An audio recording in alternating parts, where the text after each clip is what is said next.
Last night was interesting because we saw three blowouts. You had to stay up late if you really wanted to catch the close one.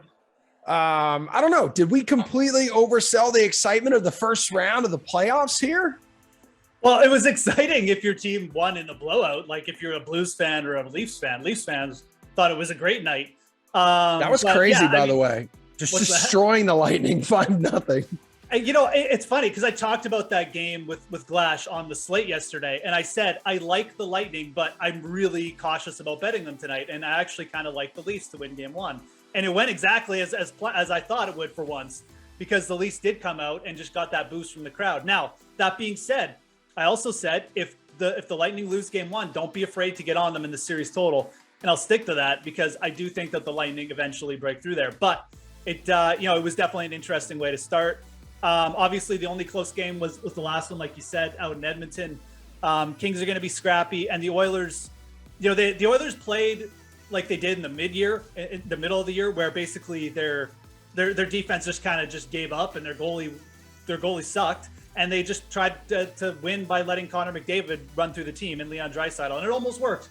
But we'll see if that continues. If the Oilers can pick it up again, I still like them long term on the series line as well. Yeah, so Leafs smoked the Lightning 5-0. Hurricanes did their thing, little late rally starting at the end of the second period against the Bruins, and then we know the Blues humbling the Wild 4-0. Out of the three teams that you got destroyed last night, which one do you like to win Game 2? Yeah, it's. I think you got to go with. I'm like, in terms of betting, I think the best odds you're going to get are Tampa Bay, because they're going to be on the road.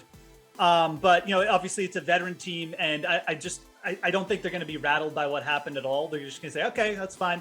Toronto got theirs. We'll come back and we'll get ours. But like in terms of teams I'd be most confident about winning, it's probably the Oilers. They were, like I said, I think they played about as bad as they could, and they still almost won that game. I think that long term the Kings are scrappy, but like the Oilers power play and just even their improved 5-on-5 play, I think will win out there with their speed. So it's an interesting one, but I'm kind of confident that you'll see both teams bounce back. I think for betting wise, you're gonna get better odds on the Lightning for sure, though.